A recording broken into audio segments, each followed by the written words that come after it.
was enforced.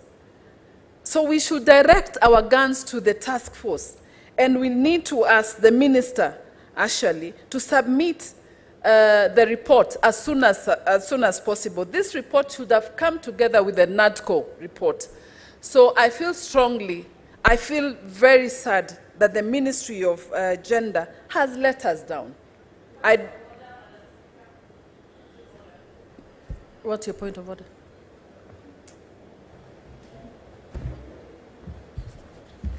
Understanding Order 105, Madam Speaker, is it in order for Senator Hamida to mislead the House that the task force did not give a report?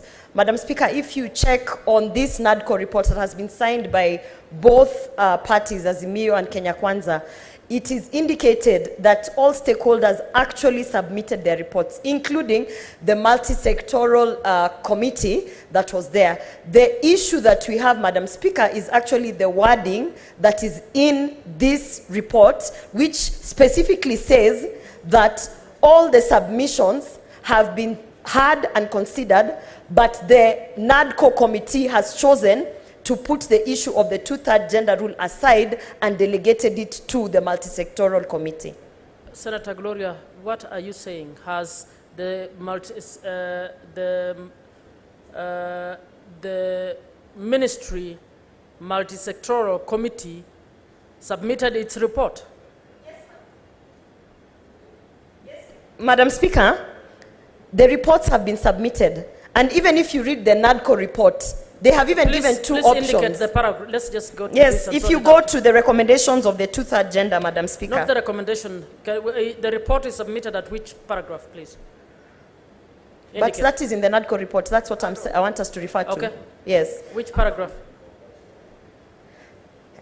Give me a moment, but there are two options, option A and option B. And Madam Speaker, I don't have it with me, but it is in the NADCO report that two options have been submitted. Please cite it or withdraw, please. Yeah, kindly, but I'll cite it. I'll cite it, Madam Speaker. It's online. I have to get it online. When you stand, you need to be clear. Please cite the report. Senator Gloria, please. Please, Senator Hamida. Senator Hamida, please cite it. The report is online. Can you get it? You must be speaking from a point of fact.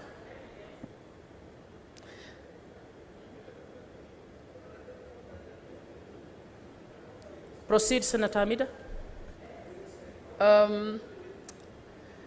Madam Speaker, I'll be glad for Senator Gloria actually to substantiate and give us that report. I'd be happy about it, and I will withdraw if that's the truth.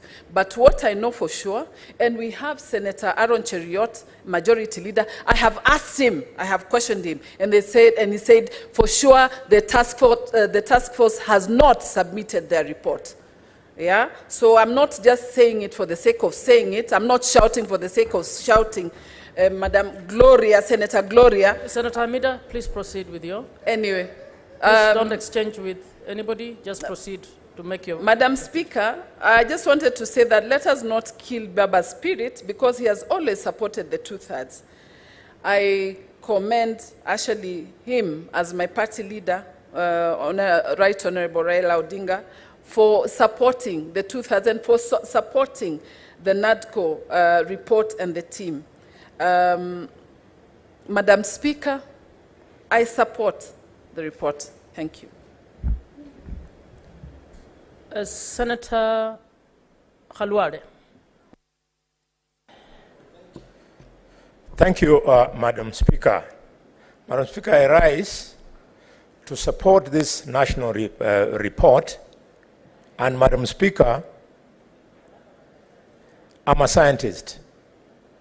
And like all scientific minds, we believe in gradual progression. The fact that we have missed on some areas but gained on others is in keeping with the spirit of progression, and therefore I believe to an extent, if we adopt this report, we will move the frontier of democracy. Madam Speaker, when the NADCO process commenced, expectations of Kenyans were very high. Expectations of women were very high. And Madam Speaker, it is sobering to note that this report is going to be defined by only 4 things. It's going to be defined and be remembered for creating the office of the leader of the opposition, the office of the prime minister, fixing the problem of IEBC, and lastly but not least, it will be remembered for its failure. It failed. It failed because Kenyans paid by limb, by sweat, by blood, and by life, so that their promise that due to this particular dialogue, the cost of living would come down, they hoped that this would fix it. It has not. The issue of having approached Kenyans in rallies and mobilized them and urged them to believe that the cost of living would be fixed through dialogue was a big hoax. It is therefore sad that nowhere in this report have we fixed the cost of living. The second failure, Madam Speaker, is the 2/3 gender rule. It's a huge failure.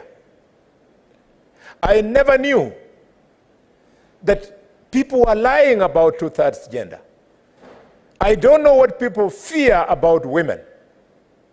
Madam Speaker, the cost of running the office of the leader of the opposition, the cost of running the entire retinue around the office of the prime minister is far more than the cost of fixing the 2/3 gender rule in this house, where we need only 2 women more, and in the National Assembly. It was deceit that we have not fixed the problem of 2/3 gender. The fact that it was downgraded to be taken to a task was a confirmation that nobody wanted it. Outside this negotiated process, which is political, you can never fix the 2/3 gender rule. It's a shame, and I want to urge ourselves to reflect. I have heard you, Chair, when you're contributing, as Speaker, when you're contributing, you said they'd be given 1 week. They don't need a week. We just give them 1 hour to go and pray. After praying, they fix an addendum that the 2/3 gender rule has been agreed upon. End of story. If you don't like 2/3 gender rule, why are you using the current constitution, which provides for the same? This is my problem, and we will move our country, whether some people like it or not. I remember when I was a little boy at the University of Nairobi, we used to go to the Great Court, and we would stand on a table, and we would talk to nobody, talking just to the air, that we would change this country and bring in multi-party democracy. We did. I therefore want to speak here and say, whether some people in this country like it or not, 2/3 gender rule one day will be effected in this country. It's a shame that we wasted hundreds of millions on a report that is disappointing. Thank you, Madam Speaker. Senator Have I offended you? Ojenda.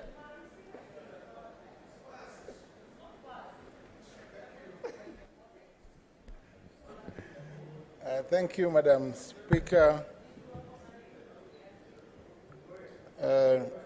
Thank you, Madam Speaker. Allow me to contribute to today's debate.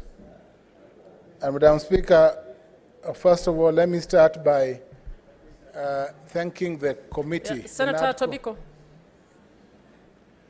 Let me take this opportunity, Madam Speaker. What's the point of order? Honorable member speaking, but it's about the AC levels in this house. I've had to walk out twice because it's just a little too cold. To Sergeant make at it arms, possible please. for all of us to be in the house, can it be reduced? Thank you, Senator. Senator Ojenda. Thank you, Madam Speaker, for giving me the opportunity to contribute to the NADCO report.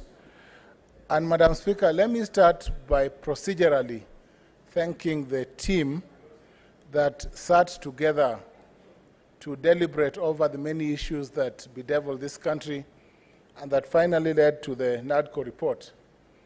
But Madam Speaker, I have a number of issues that I will raise in this report because, Madam Speaker, I do not want this report to meet the same fate as the BBI report.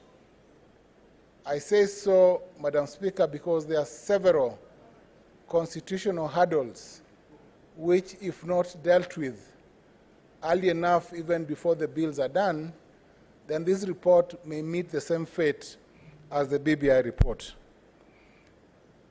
Madam Speaker, the question of the cost of living that was at the core of this report was not agreed upon. And I think it is of note that when there were the several demonstrations organized countrywide by one faction of the opposition then, the main clamor then was for the reduction of the cost of living, and that is therefore one sticky issue. But let me also say this, Madam Speaker, that the cost of living, I believe, is work in progress, and I'm sure both sides of government, the opposition and government, will work towards realizing an affordable cost of living for the residents of this country. Senator, a point of information, is it? Madam Speaker, I'm well informed, but I don't know if my friend wants to inform me. I'm sure you'll not refuse if I am to inform you. So, Madam Speaker, I've listened to two contributions. One from our whip, Senator Kalwale. Senator Mogeni, you are informing Senator Ojenda, and please. now from Senator Ojenda. It's not an opportunity for you to respond to them. It is to inform. Which under Standing Order 105, we should not make statements that may be misleading to the public. Madam Speaker, you have heard it being said repeatedly by my good friend, Senior Counsel, that this report does not address the issue of cost of living. Yet, Madam Speaker, if you go to page 144, in fact, from page 133, all the way to 144, the report has comprehensively addressed issues dealing with the cost of living. And we have even given a basis on what has led to the high cost of living. We have made a proposal, if you see in the report at page 144, that the CS Treasury should enhance the cash transfer to older persons, people with disabilities. We have made proposal that from February of this year, the Treasury should sit to review the tax policy with a view of reducing the tax burden on Kenyan, which we diagnosed as the main cause of the high rise on cost of living. We have even made proposals on how farmers should be supported.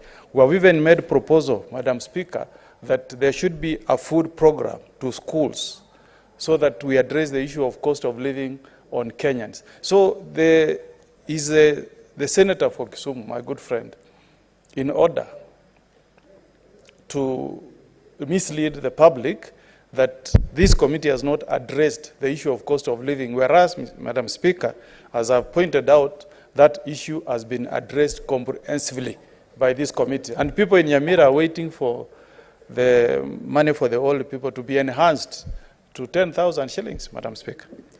Senator Ojenda, please take note of those contents. Yes, Madam Speaker, I thank the Senator for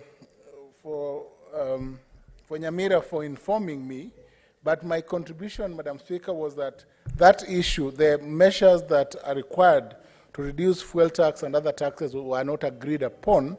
And when Senator Sifuna contributed on this report, Senator Sifuna pointed that the cost of living and other issues of unga and carrying sufurias was not about those who were demonstrating. It was not about the leaders because they can afford unga.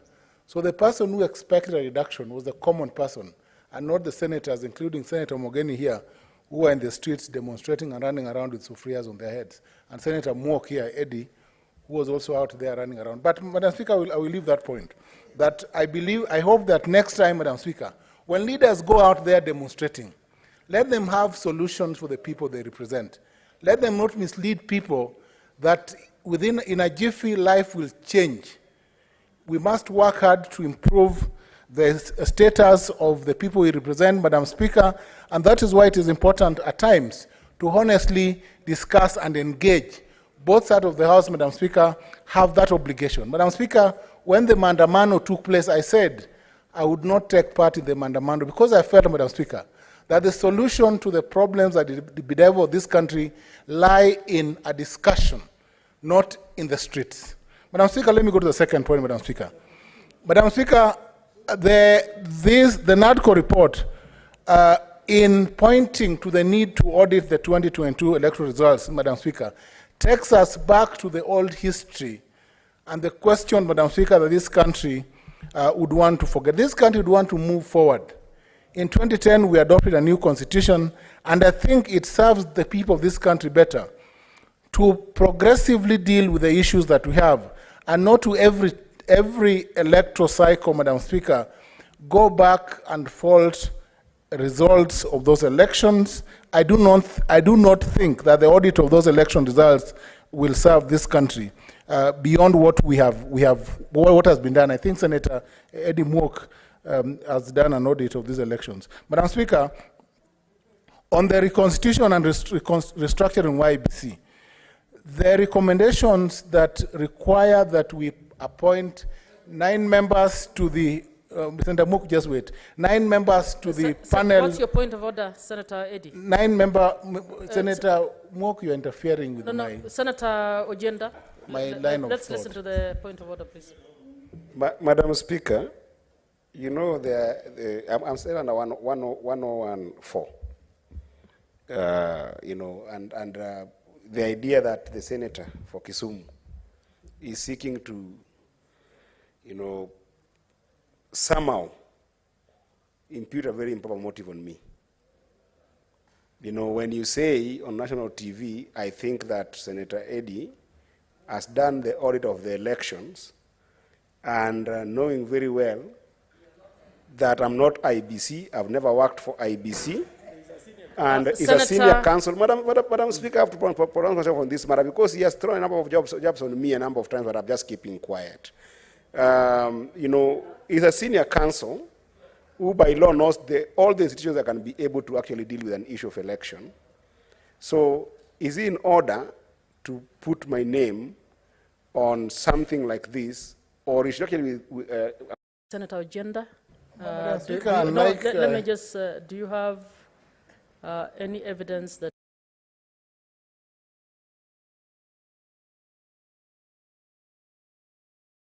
elections? Okay, well, and I'm aware that he was an advisor. I'll give you until tomorrow to provide. Yes, he showed me. I can look for him to give me the copy that was. No, Senator Ojenda, please. This is serious. Yes, I will. Seriously. Please submit that evidence. Yes, tomorrow. I will submit. I will get it. No, I will get it. Proceed. Madam Speaker, if I may proceed, I will supply the evidence by tomorrow, Madam Speaker. I will get it. Madam Speaker, let me move to the IBC, the reconstitution of IBC, Madam Speaker. Madam Speaker, the IBC, the proposal to reconstitute the panel, the appointing panel from 7 to 9, has ramifications on the IBC Act. The IBC Act, at the first schedule, provides that the President appoints a 7-member panel to advertise and to appoint members of IBC.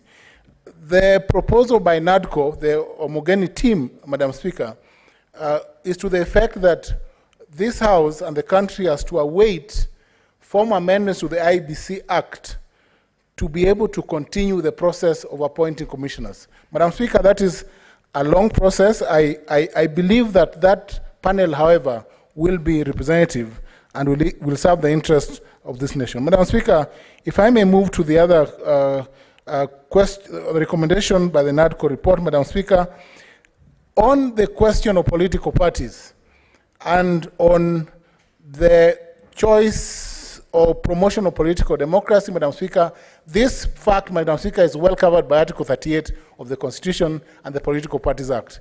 I see no need of forming a commission or making bureaucratic measures that will even make it more difficult to deal with members who have a choice as to what policies to support. Madam Speaker, I believe that that proposal, if it finds its way to a bill, has to be carefully considered so that you do not infringe the rights of choice under Article 38 of the Constitution of Kenya. Madam Speaker, on the other questions, I believe the Senate.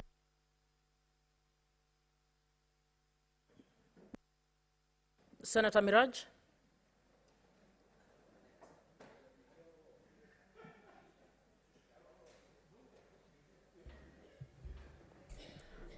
Asante Bispika kwa kuweza kunipa fursa hii adhimu ili na mimi niweze kutoa changizo zangu. Kwanza nitangulize heko kwa viongozi wetu akiwa Seneta Omugeni na kiongozi wa wengi Bwana Aaron Cheriot kwa kuweza kuweka tofauti zao kando za vyama vya kisiasa na kuweka taifa letu mbele. Bispika, kauli yangu ya kwanza ni kusema kwamba ripoti hii iko na kinaya kikubwa, na ni sawa na kusema kwamba ashakumsima tusi, lakini ripoti hii inaashiria tufinike kombe ili mwanaharamu apite. Na nimetoa kauli hii kwa sababu mara yoyote tunapopiga kura za kitaifa kuna mshindi na kuna anayeshindwa, na imetokea kwamba yule anayeshindwa kila wakati hurejelea kukataa matokeo ya ushindi ule, basi tunajikuta katika hali hii. Na mimi kama kiongozi wa kizazi kipya, kiongozi mchanga katika taifa hili la Kenya, nasema ikiwa ripoti hii ya NADCO haitaweza kuwa suluhu ya matukio haya ambayo yanaenda yakitokea kila muda, basi itakuwa sisi tuko katika hali ya athari kama jamii. Bispika,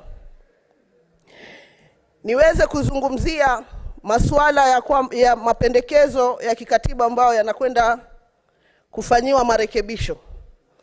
La kwanza likiwa ni lile la kuangazia masuala ya mipaka na uhakiki wake. Katika kipengele cha 189 cha katiba yetu inazungumzia kuhusu review of boundaries, Bispika. Na mimi kwa sababu natoka gatuzi ya Mombasa, mara kwa mara tumesikia kwamba kuna gatuzi zinaweza kuondolewa ili gatuzi nyingine ziongezwe. Lakini mimi kama mwakilishi kutoka eneo la Mombasa, ningependa pia kupendekeza ya kwamba eneo bunge la Kisauni liweze kugawanywa mara 2 na eneo bunge la Likoni pia liende kugawanywa mara 2, kwa sababu kuna sehemu ambazo hazifikiwi na mfuko wa CDF kwa sababu ya wingi wa wananchi wanaopatikana katika maeneo bunge hayo. Pili, Bispika, tunataka niwaregeshe nyuma wa Kenya waweze kujua ni kwa nini kamati kama hii ilibuniwa. Kulikuwa na sintofahamu kubwa ya maandamano, masufuria kuwekwa kwenye kichwa, na ikasemekana kwamba ni kwa ajili ya hali ngumu ya uchumi ndiposa watu waweze kukaa chini na kuja na muafaka wa kupeleka taifa letu mbele. Lakini Bispika, kitu kinachonishangaza ni kwamba dola imewezwa kushukishwa chini na kustawishwa na kuimarishwa bila ya kuwa mazungumzo miongoni mwa mazungumzo ambayo ya agenda zilizokuwa katika ripoti hii ya NADCO. Kisengere nyuma chengine ambacho nimekiona katika ripoti hii, Madam Speaker, ni kwamba lile zungumzo ambalo ni gumzo ambalo liko linatushika sisi kama kina mama katika taifa hili la Kenya liliwezwa kuwekwa pembeni. Gumzo la jinsia ya sulusi zisizozidi 2 kuweza kuwa katika taasisi zote za serikali. Bi Speaker, panapotokea sintofahamu katika taifa la Kenya, pande zote mbili za uongozi husema kwamba waliomo hatarini zaidi ni watoto na kina mama, na nadhani unakubaliana na mimi. Lakini iweje ama viereje leo kamati imekaa na wale wahusika wakuu ambao ndio wengi katika taifa la Kenya, vijana na kina mama, hoja yao kuweza kuweka kando, na mimi nakashifu na nalaani vikali yule aliyekwenda kupendekeza pendekezo kama hilo la kusema kwamba sisi kama kina mama tunaweza kuwezesha mjadala huo tena, wakati ambao kinara wa upinzani na rais wa taifa la Kenya wamekubaliana kuliweka katika gumzo, kwa sababu tatizo ya theluthi 2 za jinsia ni tatizo la kisiasa. Na unapopata hawa vinara wawili wameridhiana, wamekubaliana kwamba lizungumziwe, alafu mtu tu anakaa na fikra yake bila hata kuhusisha viongozi wa kike katika hili taifa, hapo wametudhulumu sisi kama kina mama, haswa viongozi ambao tuko hapa kwa sababu ya jinsia yetu, ya kutetea masuala ya jinsia ya mtoto wa kike katika taifa hili. Bi Speaker, naomba huyo mtu ajitokeze pamoja na wale waliokwenda katika kamati hiyo, na waombe msamaha wanawake na viongozi katika taifa la Kenya, kwa sababu wameturegesha tena kuanzia 1001 kwa ujiti.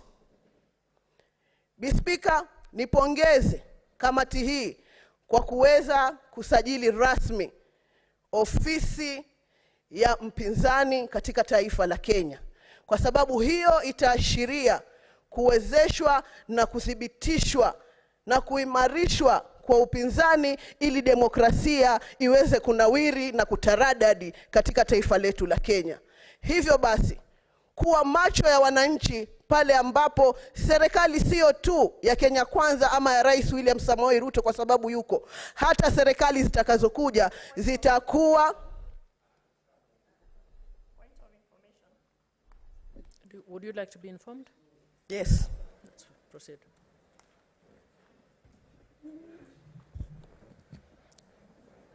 Thank you, Madam Speaker. I'm glad that Senator Miraj has actually raised the issue that has been recurring on this 2/3 gender rule. I would like to inform her that the problem that we are having right now is not that proposals were not given. Madam Speaker, on page 165, 166, and 167 of this report, the NADCO report, you will see the various groups of the committees that sat and submitted proposals on how to actualize the 2/3 gender. In that report, you will see in page 166B. Just hold on, Senator Gloria. Did Senator Miraj say that proposals were not given? Senator Miraj said that she would like for those who are involved to come forward and apologize because their input or the lack of input of their work is what has caused us to get here, in many words in Swahili. And that is what I'd like to inform her, that the input was actually put by several sector working groups.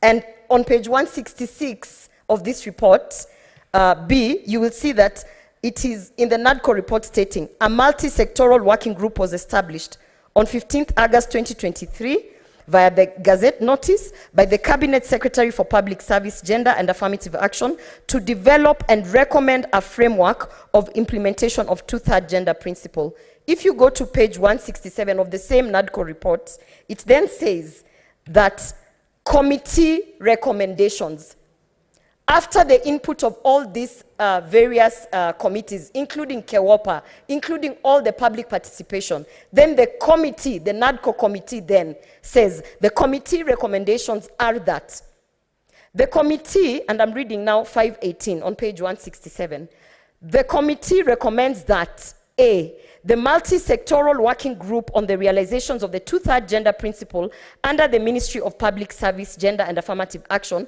to finalize its work and recommend a framework of implementation. And if you go to B, it further states that there are two options that the committee, the multi-sectoral committee, has put forward.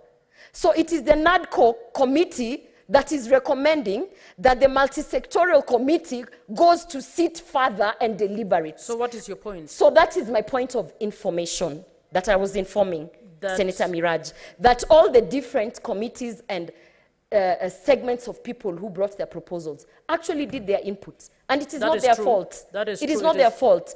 Who we are faulting here is the recommendations. The way it has been, the wording has been put, is that NADCO has then decided that these recommendations are not enough and a multi-sectoral committee should then further sit. And that is how we are being excluded from this implementation of the NADCO report. Senator Miraj?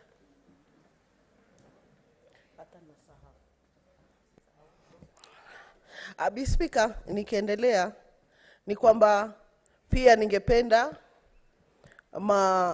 wakilishi wetu wa wadi waweze kupewa mfuko ambao utawawezesha kufanya oversight role zao kama ambavyo ripoti ya NADCO imeweza kutupa sisi kama maseneta. Na pia ningependelea kwa sababu majority leader wetu yuko hapa, kiongozi wa wengi, ya kwamba hata sisi kama wawakilishi wa jinsia katika bunge hili la seneti tuweze kuangaliwa katika kuwezeshwa kwenda kufanya oversight ya masuala ya kijinsia kule nje, kwa sababu hatuko tu hapa kusindikiza maseneta waliochaguliwa kule nje. Tuko hapa kwa sababu sisi pia tumetwikwa majukumu na katiba ya Kenya ili kuja hapa kuwakilisha na kutunga sheria na hata pia kusimamia rasilimali za Wakenya katika njia zote, katika fedha zote ambazo zimewekwa katika katiba ya Kenya. Asante, Bi Speaker. Senator Margaret Kamara.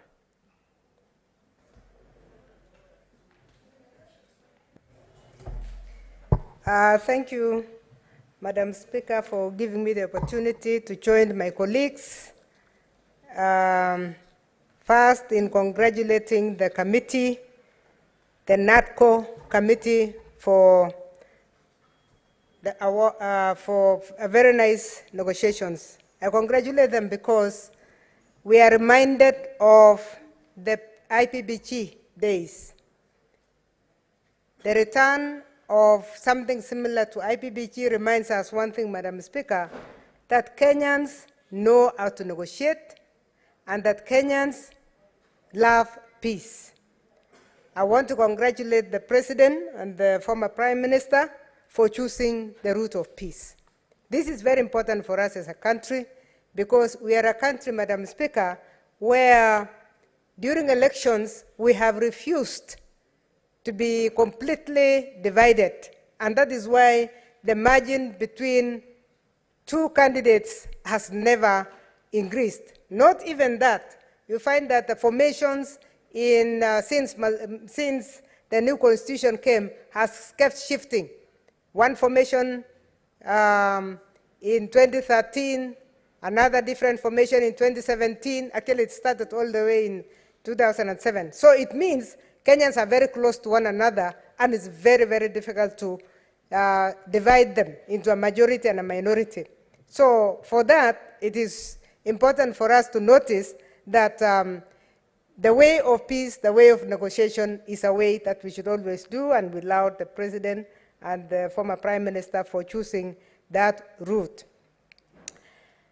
Madam Speaker, I want to join colleagues who have talked about the gender issue, because apart from recognizing gender as one of the outstanding constitutional matters, the report did not give us what we expected, which was a legislative proposal. Because in a number of the other issues, legislative proposals were given to move the agenda further. But in the area of gender, nothing moved. And this is very, very sad, Madam Speaker, because entrenching gender should have been one of the key outputs of this report. As Senator Alwale said earlier, you ask yourself what the fear of women is in this country when it comes to leadership. It is like everybody is running away from them, everybody fears them. And you ask yourself, why exactly is this? And we need to start interrogating. Maybe we need some researchers to do this so that we actually get to understand where the fear is coming from.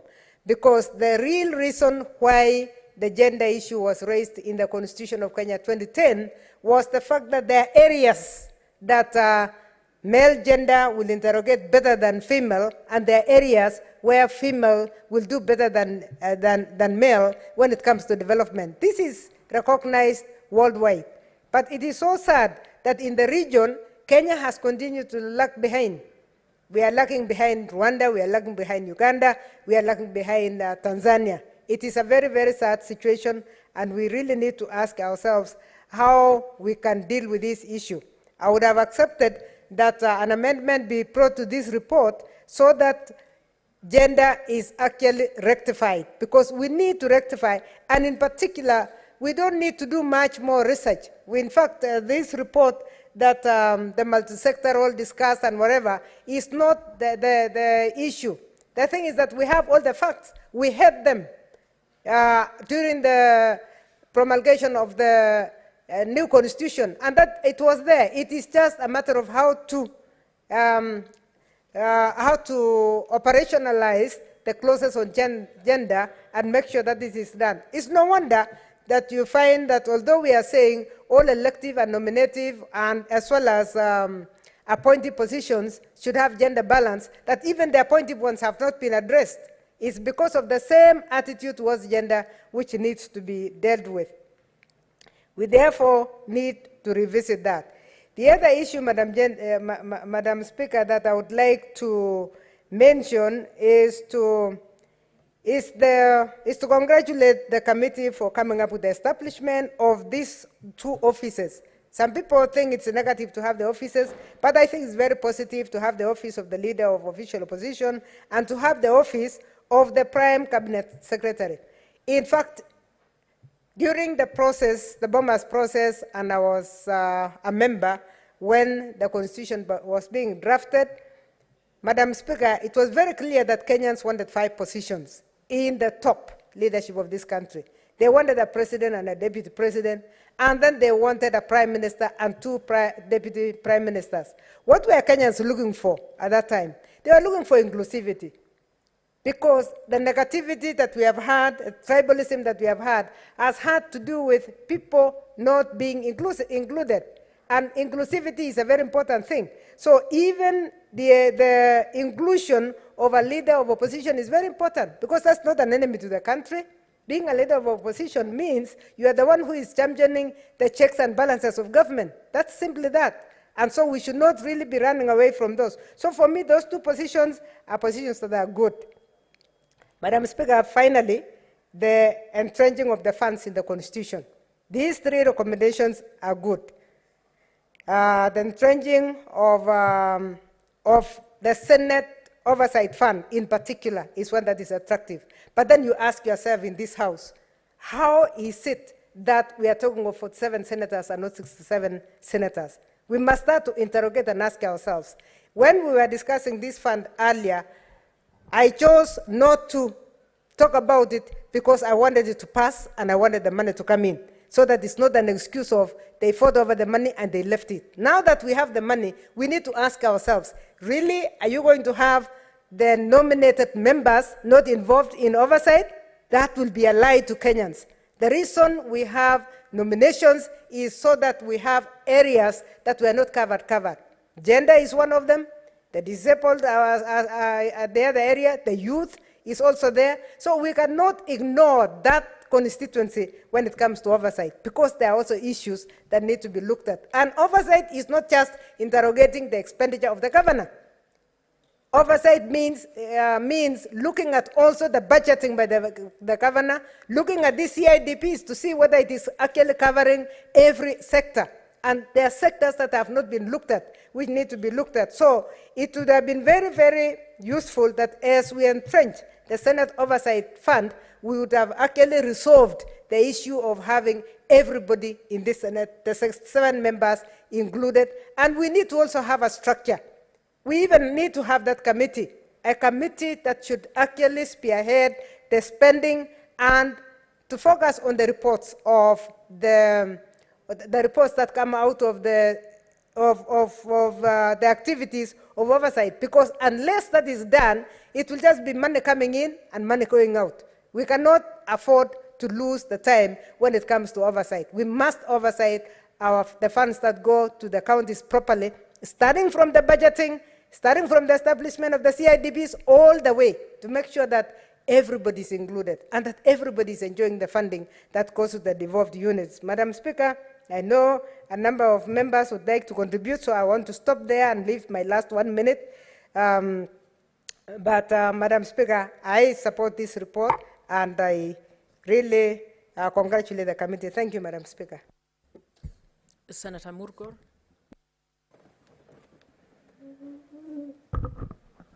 Thank you very much, Madam Speaker, for giving me the opportunity to also air my views, added to those of my colleagues.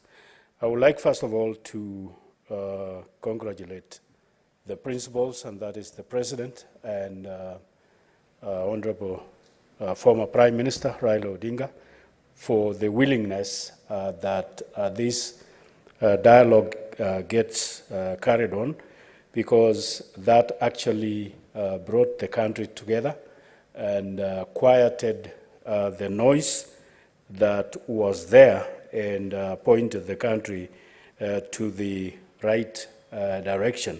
I would like to make a few comments on formation of IBC and thank the appointment of the committee that will look into the members. And I would like to say here that parties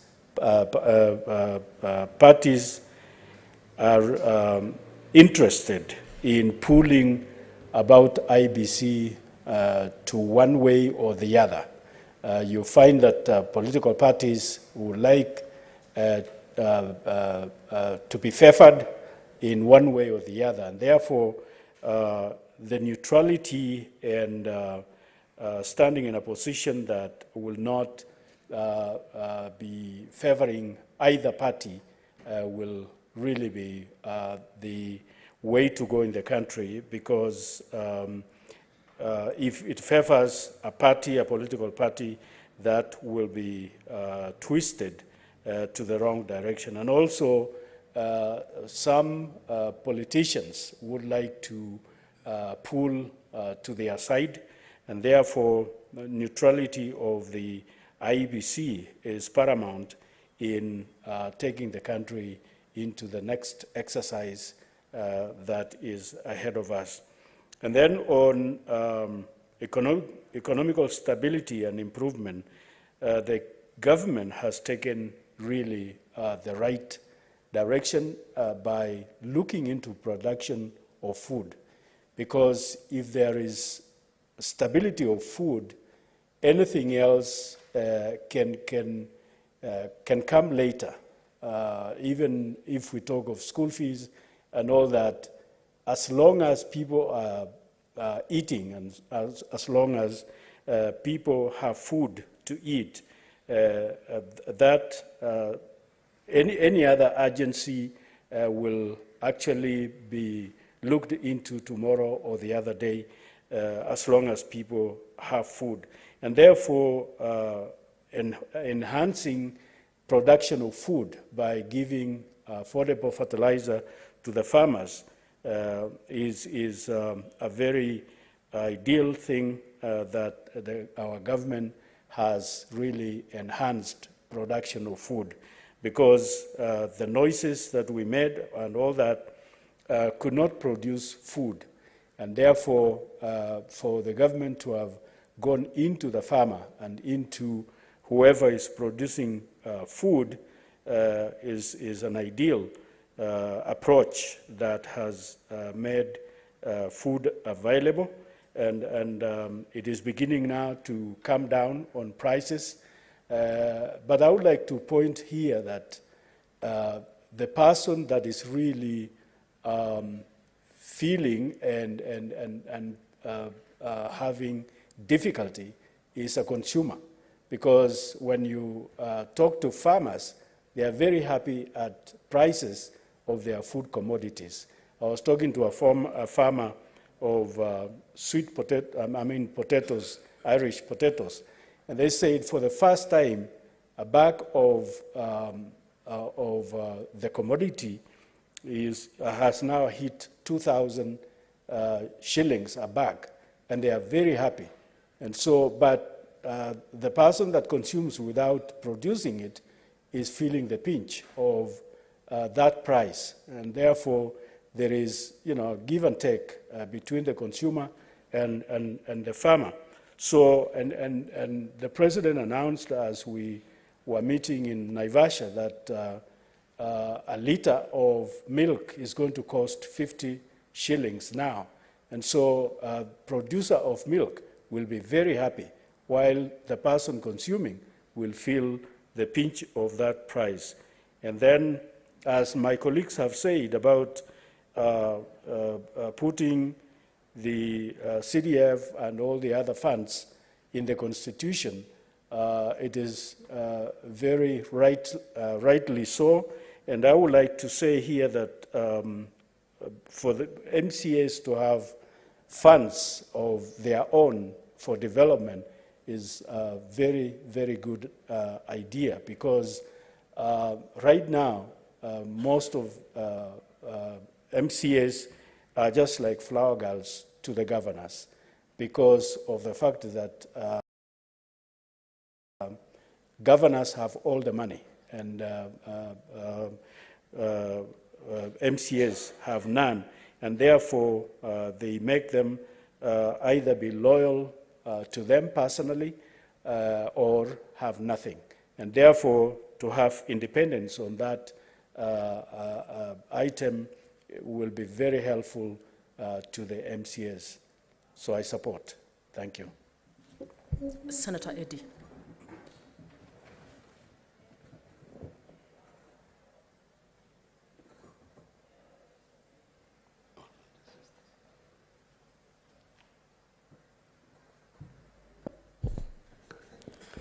Thank you, Chair. Thank you, Madam Speaker. I think that I will start by submitting to the fact that it is indeed important that as a nation we thank the President Ruto, as well as the Right Honorable former Prime Minister Raila Amolo Odinga, for taking the chance of dialogue. Madam Speaker, the price of peace is a very expensive price. If you have never experienced the art of war in your country, then sometimes it can be very elusive to be able to think about what can your country become if such things as what we saw happening in this country, where there were two factions that could not agree on who is right or who is wrong, such countries, we have seen them go down. Madam Speaker, politics sometimes is like religion. It's very difficult to actually convince one another on who is right or who is wrong, to the extent that sometimes people prefer sitting in their own quarters and sitting in their own corner and saying that I'm right or wrong. And Madam Speaker, for the confidence that these two gentlemen did for our country, they deserve respect.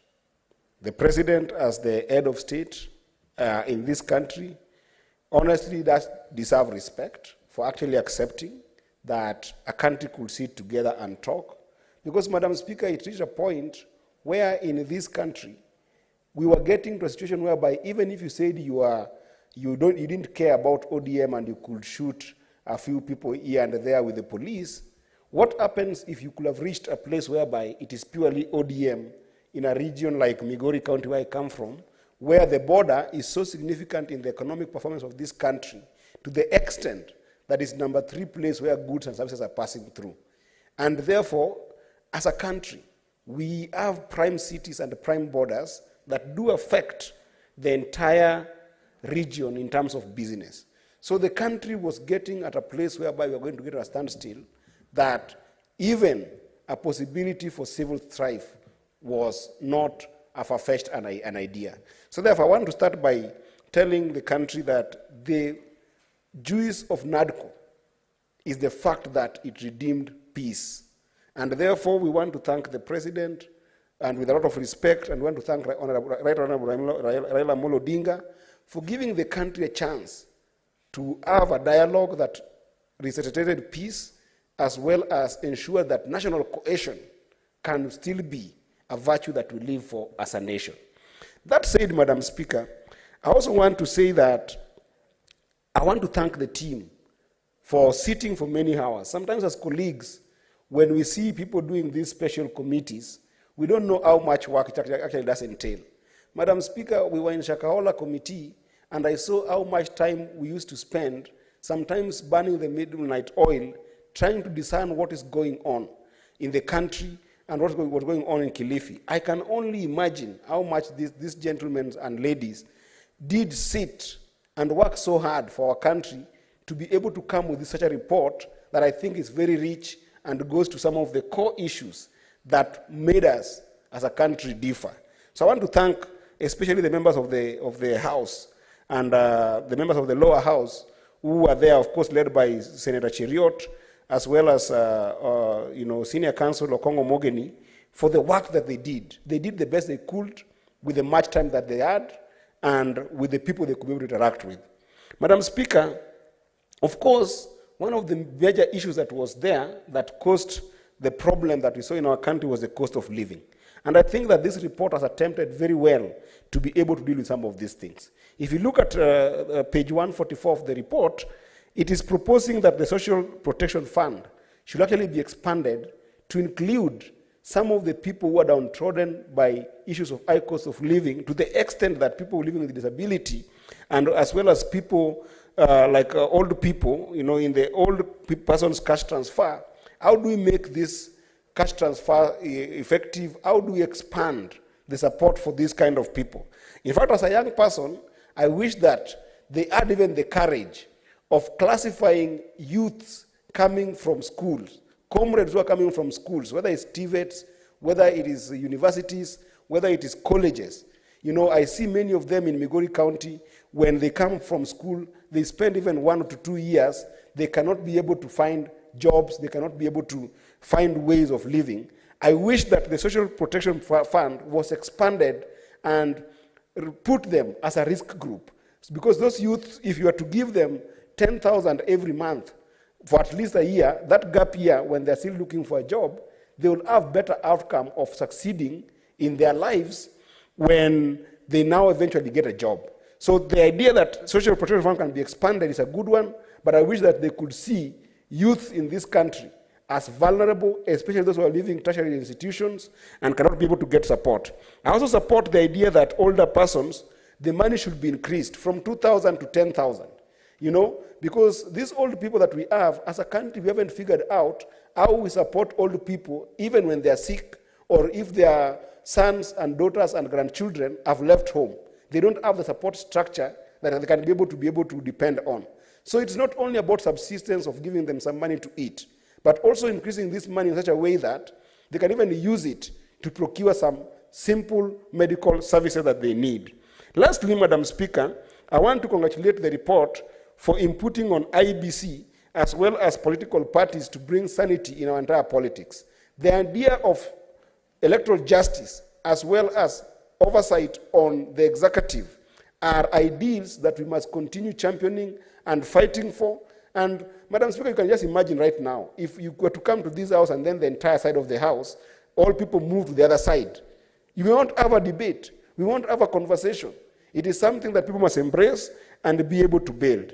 The only missing link or missing point that I saw, Madam Speaker, was on the area of devolution. I think that this report should have recognized very well that if we are going to build this country ultimately, money must go to counties. Money must follow functions.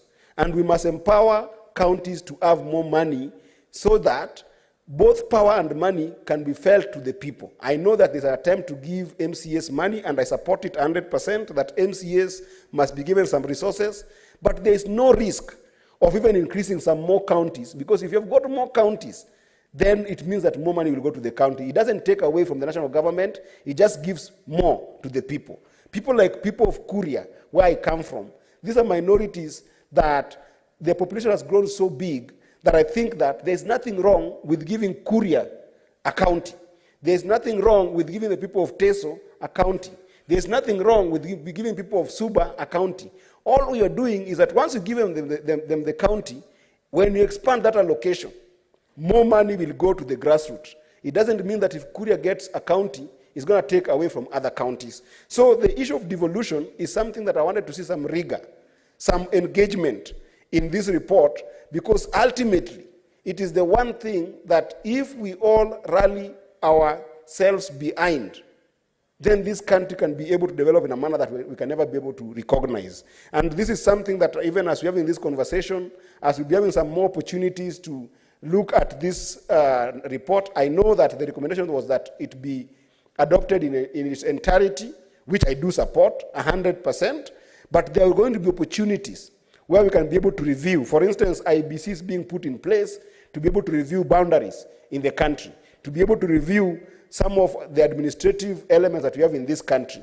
If there is ever an opportunity to be able to review the redistricting that was done in 1990 so that we can be able to review our counties, then, Madam Speaker, as a House, I hope that we will not miss an opportunity to work so hard that some of these counties that can be able to be added can come to be a dream, not only for those people, like Kuria people where I come from in Migori, or like people from Teso, or like the Suba people, but it becomes a reality in the context of the more we devolve the funds to the people, the better for the whole country, because then it means that services and any kind of support that they will need from government before is brought as close as possible to them. And therefore, Madam Speaker, I want to support this report awesomely, and I also want to say congratulations to the people who actually did this report.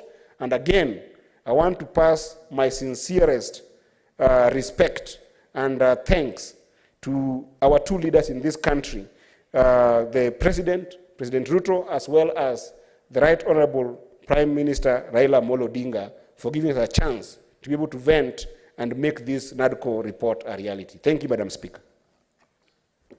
Senator Tobiko.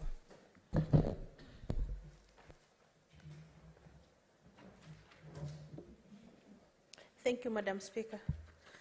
Madam Speaker, I rise to support the report by the National Dialogue Committee. And Madam Speaker, let me just take this opportunity, like all my other colleagues, to thank the President and the former Prime Minister, Raila Amolo Odinga, for agreeing to engage, Madam Speaker, and to save Kenya from civil strife, Madam Speaker, because I think this is where we were heading to, Madam Speaker. And so, Madam Speaker, let me also congratulate Kenyans for being a very peaceful community and a community that, has resilience, Madam Speaker. A people who are always optimistic and pray and hope for the best, Madam Speaker. Madam Speaker, our prayer continues to be that a lot will come out of, this engagement for the benefit of Kenyans, Madam Speaker. Madam Speaker, one of the things that really across board in the country by the time of the establishment of this committee was the high cost of living.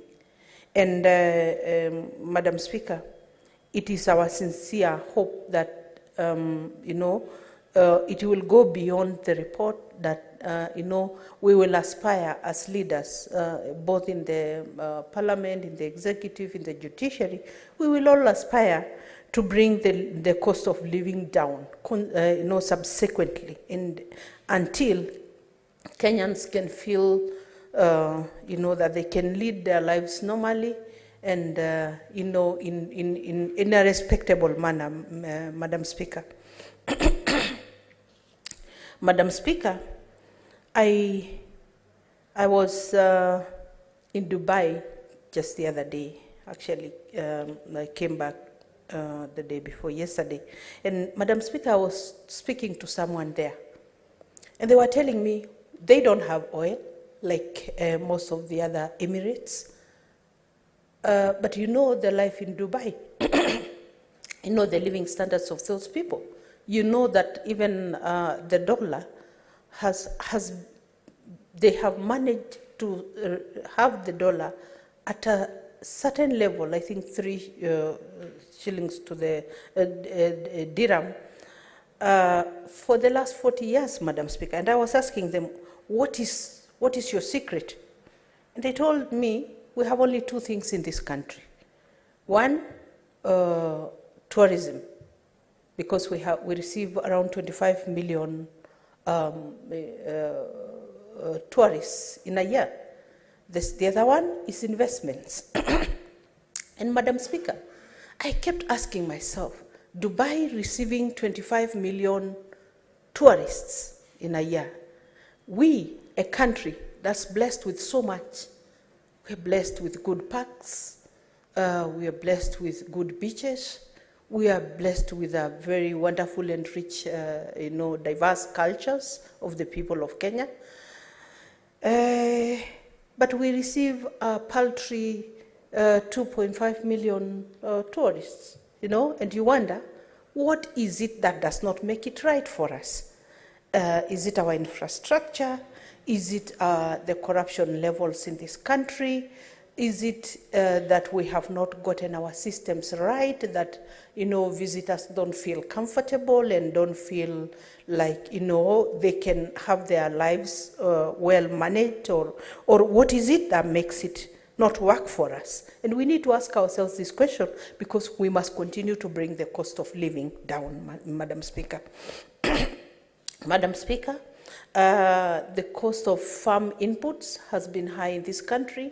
The taxation has been high, Madam Speaker, and so making it really difficult for those who want to engage in agricultural produce, Madam Speaker. Madam Speaker, at the airport, I was talking to some taxi guys, and I'm hoping that they're listening to me, because they challenged me to come and speak about it on the floor of this house. That, the Uber taxi has taken business from our local taxi people, Madam Speaker. And it's good that this is also addressed so that Kenyans are not run out of business. Madam Speaker, there are Kenyans who eke their lives out of this transportation business, and as long as the cost of fuel continues to go up and the taxation on vehicles is up, a lot of Kenyans who are feeding their families from this economic engagement will not be able to handle their lives, Madam Speaker. These are things that we need to address. Leaders in this country must aspire to bring the cost of living down. I think this is what I was saying, Madam Speaker. Madam Speaker, the committee really tried, to address a number of issues. The reconstitution of the select panel for IEBC, I think, is welcomed, Madam Speaker, so that all groups will feel comfortable and feel represented, so that when IEBC goes into business, everybody feels comfortable that they can be, an impartial referee of the electoral process. Madam Speaker, also the establishment of the Office of the Leader of Opposition is welcomed, because as we have seen, the very close competition in this country leaves a majority of Kenyans out there who need structures and systems that they can continue voicing voicing their opinions through the Office of the Leader of Opposition, Madam Speaker. The establishment of the Office of the Prime Minister, Madam Speaker, is welcome, as long as all these offices, what we will be trying to do is to bring the cost of living for Kenyans down, not increasing the burden for them, Madam Speaker, because this is where the rubber meets the road. Kenyans out there who went to the streets, because majority of the people who are in the streets were not leaders. Majority of the people who were out were common Kenyans, Madam Speaker. And the establishment of many offices might be looked at as a way of adding a burden on them, Madam Speaker. So there must be a way for us to convince Kenyans that these offices are going to contribute to, a better living for them, Madam Speaker, more effectiveness in service delivery, Madam Speaker, so that Kenyans then view this process to have paid off for them, Madam Speaker. Madam Speaker, I support the establishment of, the entrenchment of NGCDF in the Constitution. I held a constituency for 2 terms, Madam Speaker, and I know what NGCDF funds have been able to do for common mwananchi, the bursaries, the scholarships, this educational infrastructure, Madam Speaker, is something that Kenyans have learned to appreciate using NGCDF funds, Madam Speaker, including the National Government Affirmative Action Fund that our women reps now, do oversee. Madam Speaker, it's good that also the Senate Oversight Fund has been ring-fenced. But Madam Speaker, as other leaders have spoken here, you and me know that the implementation of this oversight fund has been rolled out in exclusion of the nominated members, Madam Speaker. You included, Madam Speaker. And, I keep asking myself whether the oversight role of the Senate was only, according to the Constitution, was meant for the 47 elected members. If not, then the rollout of this fund has started on a wrong footing, Madam Speaker. Madam Speaker, also, when you define what is the Senate, you cannot have the Senate complete minus the 20 nominated for, specially elected for, to represent the disabled, to represent the youth, and to represent the women of this country, Madam Speaker. Madam Speaker, I do agree with the earlier members who have spoken earlier that the MCS should also be considered for an oversight fund. Actually, Madam Speaker, both houses, the National Assembly, the Senate, and also the county assemblies, our major role is oversight, and this is the role we should be emphasizing, Madam Speaker. Madam Speaker, it is shocking that this committee trivialized the issue of the 2/3 gender role.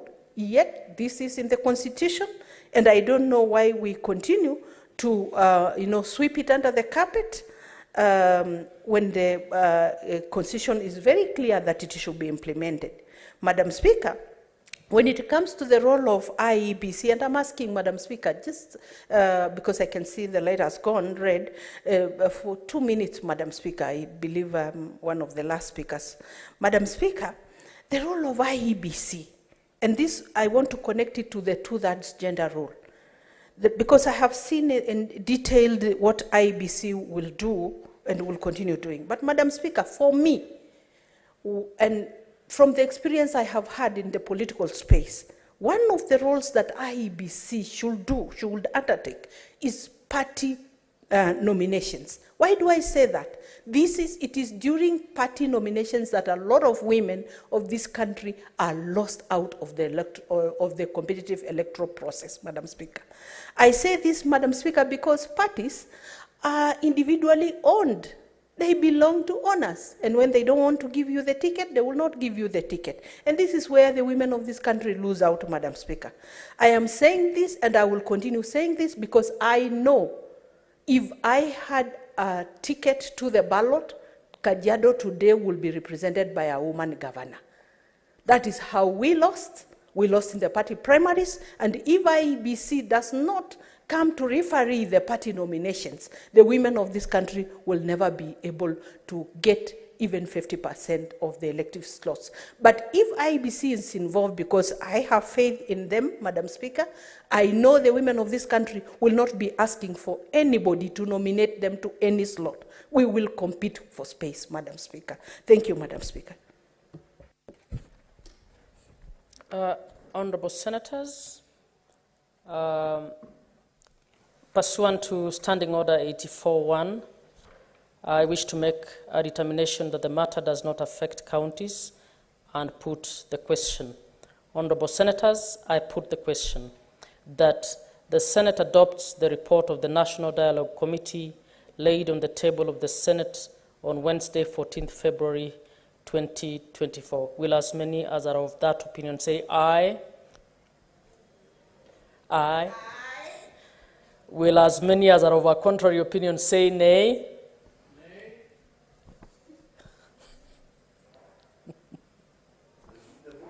Nay. No, I think we'll repeat the vote. You were not there.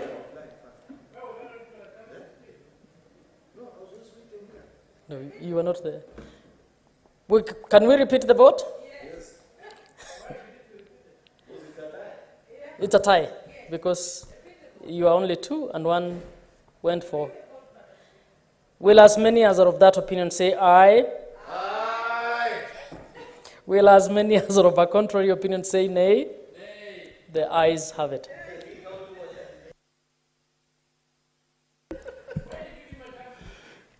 That's what I was waiting for. Order number 10.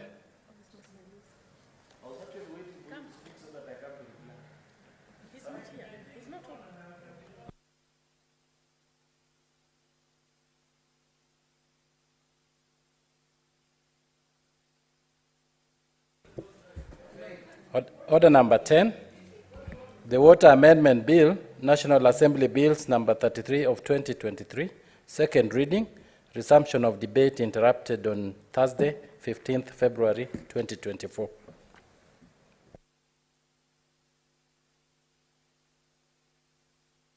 Senator Omtata, do you wish to speak? I can't see.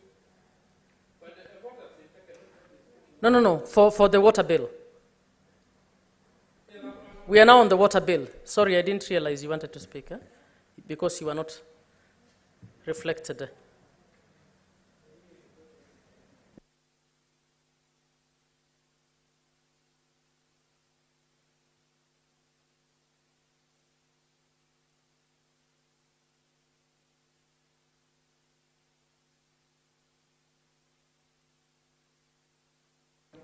Honorable Senators, any member can speak on the water bill.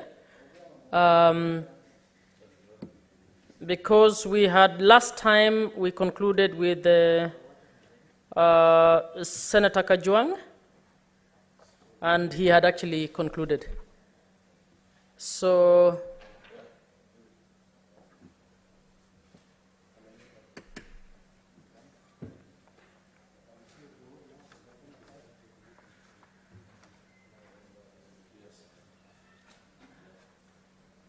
there's no. Oh, there is something. Senator Cheruyot.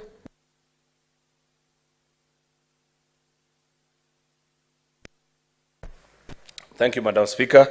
Madam Speaker, I wish to make my contribution to this, the Water Amendment Bill of 2023, which is a bill or an act of Parliament to provide for PPPs arrangement for...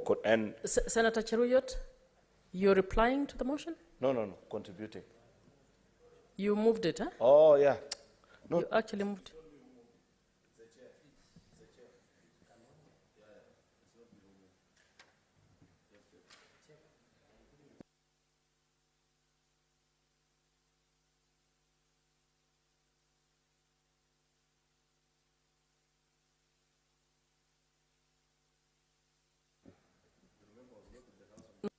It was moved in the last session. Mm-hmm. Okay, I'll allow you to speak. I'll allow you to speak. You want to reply?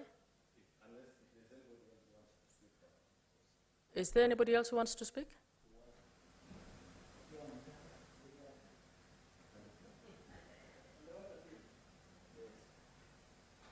Do you wish to speak?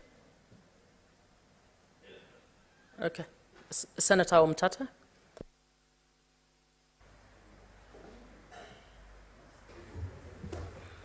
Madam Speaker, I rise to address major concerns in the proposed amendments to the way water as a commodity is going to be handled, and especially the proposals that have been put there in terms of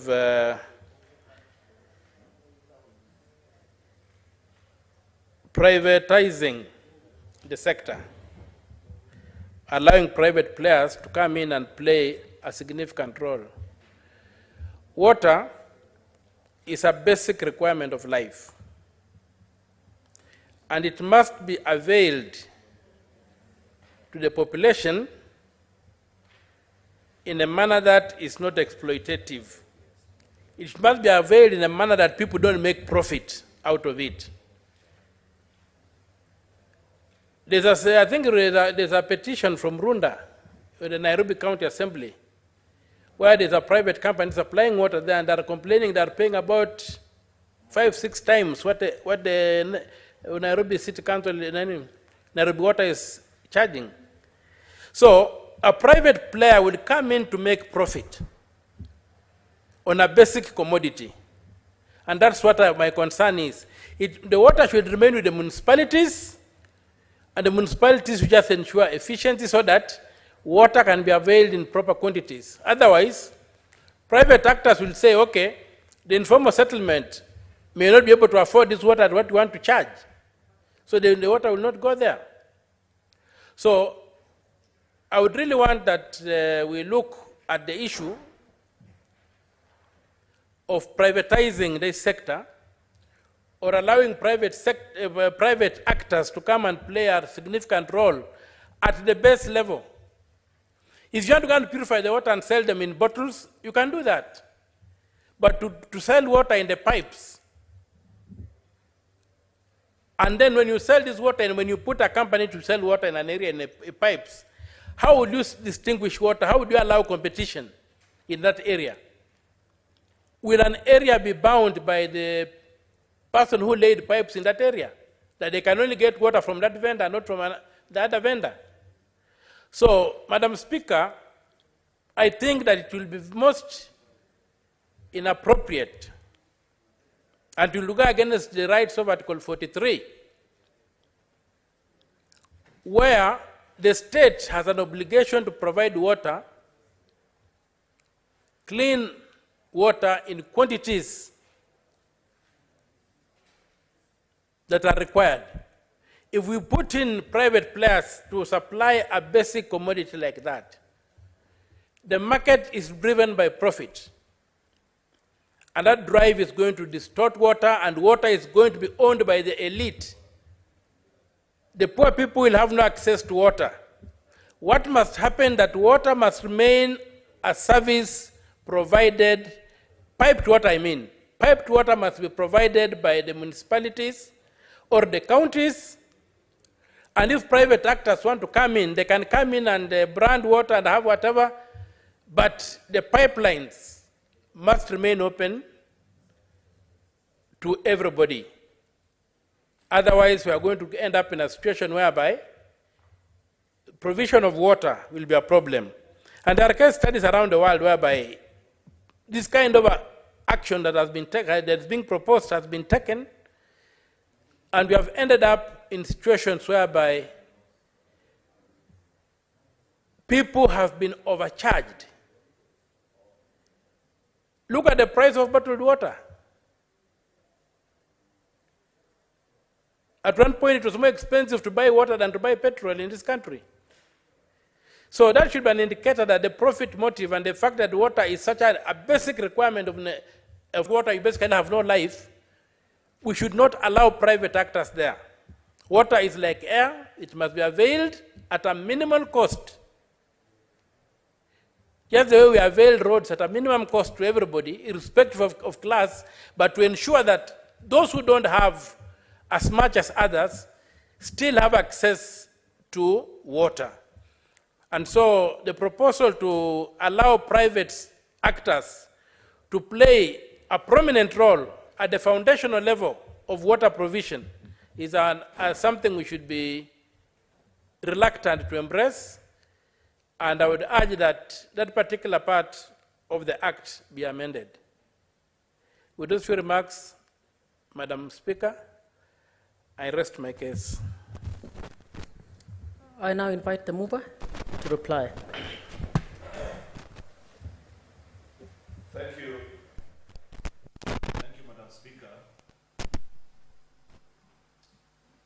Thank you, Madam Speaker. Madam Speaker, I'd wish to thank colleagues who have taken time to debate this water amendment bill that is before this House. I have listened to colleagues speak on this, many in support, some with concerns. Unfortunately, many of those concerns, Mr. Speaker, like the ones by my colleague, Senator Okiya Omtata, are either from a point of not completely understanding the proposal and the private-public partnership architecture in the Republic, or, Mr. Speaker, there might be other reasons beyond which I can understand. Because, why do I say so? In the PPP law that we passed in 2021, and I'd wish to invite my good friend Senator Okiya Omtata to read it and appreciate it, at the contracting phase of any service or goods that a private player has been allowed to provide to the public under a PPP agreement, the government still retains the control of pricing, and you enter into a contract way in advance. So it's not that you're giving to a private player, say, to run a public road and saying you'll charge the amount of money that you want. If that was the case, Madam Speaker, with the kind of huge demand that we have, for example, on the expressway, they'd be charging 1,000 shillings so that they discourage people from using it. The contractual agreement that Government of Kenya enters with any private player under the PPP agreement details how you arrive at the price, taking care of the concerns of many Kenyans, such as what Senator Omtata has carefully brought out, that this is a commodity that many Kenyans cannot even, first of all, find it, forget about purchase. And it is on that premise, my good friend Senator Omtata, that the thinking has been that if we wait for a time that we believe government, using our own taxes, living in a country with such a crowded fiscal space, will provide water for all citizens, then their fellow compatriots who will have to wait until Jesus comes back before they drink piped and have access to clean water, as expected under Article 43 of our Constitution. And therefore, it is under that premise and the realization that we do not have sufficient resources to pipe water to every home in this republic, that there is now a thinking that we can amend the Water Act of 2016 and make it possible through certain private players and entities that they enter into a chaperoned and well-guided contractual framework with the water works agencies and the various state corporations, Madam Speaker, to be able to provide water at a price that is affordable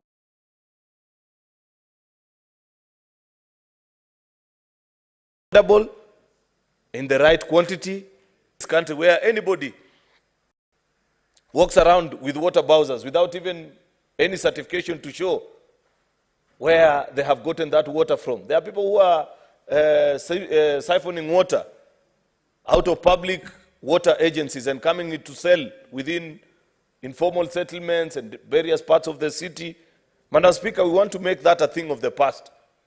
How do you make it? You bring in the efficiencies of private sector and ensure that so long as you agree with them they are rolling out of the particular project and tell them this is the determined price for this particular area, Madam Speaker, so that they can go out and agree. I know there have been very serious concerns, and on that I agree, on how some of the provisions on this bill roll back the gains of devolution. That much I concede, Madam Speaker. And I'm happy I've seen the report of our Lands and Natural Resources Committee that has proposed amendments that will ensure that our county governments play a key and instrumental role in this PPP arrangement, so that it's not just by the determination of national government alone. The county governments also have a place in these agreements because constitutionally they are mandated to reticulate water and ensure that it gets to all the citizens of the Republic. Therefore, I am happy and pleased with the amendments that have been provided by the Water and Natural Resources Committee, Madam Speaker, because they have appreciated the concerns that many senators had. And that is the essence of debate, dear colleagues.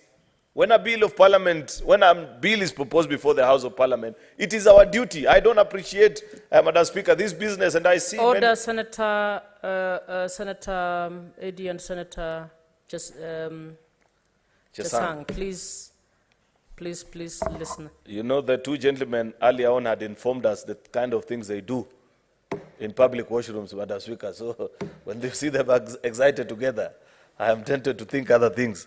Anyway, Madam Speaker, the point I was making is that when a bill is proposed before the House of Parliament, I see a very lazy argument being peddled on the floor of the Senate many times when colleagues say, oh, I am opposed to this bill because it rolls back the gains of devolution. And I wonder, so what is your job? Constitutionally, under Article 95 of the Constitution, no other body has the power to make statute which has the force of law other than Parliament where we sit. Therefore, I wish to encourage our colleagues that anytime you see any bill and you feel that a particular clause is offensive, because many times, Madam Speaker, hardly do you find that somebody is opposed to a bill in its entirety. It's a particular clause, a particular line within the bill that they feel, no, this should have been framed differently. And therefore, I wish to urge our colleagues that when you disagree with certain provisions, the best thing to do, immediately after you have made your arguments on the floor, Madam Speaker, is to file an amendment. And perhaps even when you read it way in advance during the stakeholder engagement with our committees, go and convince and persuade the committees so that it comes even together with the amendments that come with our various committees, Madam Speaker, because that is our duty. That's what we are paid for. We are paid to legislate. There is no other legislature in this republic other than this House. The way we shall protect devolution, Madam Speaker, is not by rejecting bills and just saying, oh, I don't agree with this one because of this or the other. It is our duty, I'd wish to encourage colleagues, senators, Madam Speaker, that every time there are such bills that are speak to important, first of all, appreciate the concept. And we have said the concept is very noble, Madam Speaker, that we want to make it possible for every citizen of this country to access water. The challenge, what is the challenge? The challenge is that realistically speaking, in the fiscal space that Kenya is, it's not possible for government to provide the resources needed, Madam Speaker, to roll out water to every Kenyan. Therefore, what is the proposition in the bill? The proposition in the bill is to partner with the private sector and agree with them, because this law is not a standalone law. It is in red alongside the PPP, public-private partnership law that we have already passed in this law. And on any matter that involves the public in a big way, such as water, Madam Speaker, government still retains the final decision on issues of cost, because it's of a great concern to the people. Therefore, Madam Speaker, as I reply, I hope all the colleagues that spoke and said, oh, I disagree with this bill because of the following provisions, A, B, C, D, that I will be seeing them filing amendments so that they align it with devolution the way they are proposing. I am glad, though, that speaking to the chair of this Lands and Environment Committee, they have said actually that many of the concerns which senators had have been carried on board in the amendments that they have proposed to this particular bill, Madam Speaker. And therefore, with those many remarks, Madam Speaker, I beg to reply and thank all our colleagues who have contributed to this bill. I thank you, Madam Speaker. And Madam Speaker, in accordance to Standing Order number 66.3, I beg to request that we defer the putting of the question on this bill, Water Amendment Bill, National Assembly Bill number 33 of 2023, to be deferred until a later date. It is so deferred. Next order. Order number 11, the Parliamentary Powers and Privileges Amendment Bill, Senate Bills number 37 of 2023, second reading. Resumption of debate interrupted on Wednesday, 14th February 2024 at the afternoon sitting. What's your point of order, Eddie?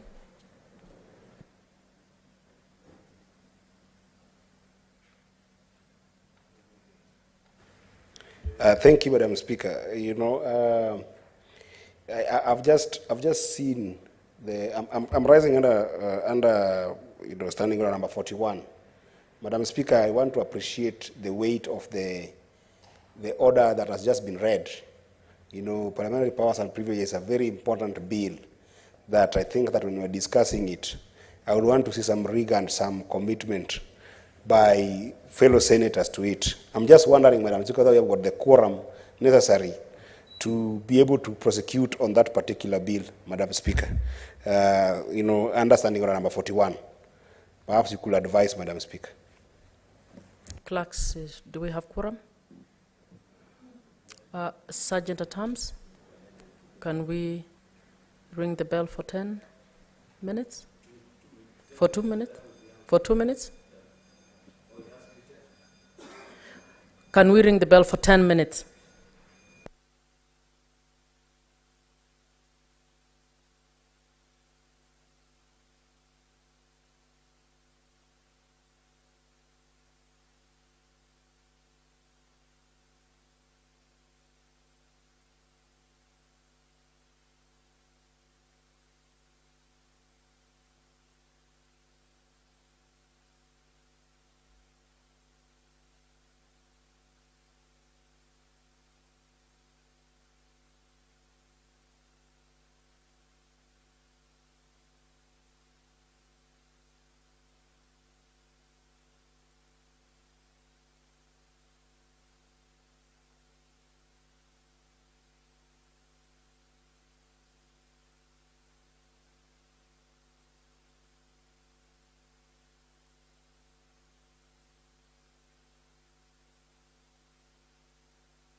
Honorable Senators,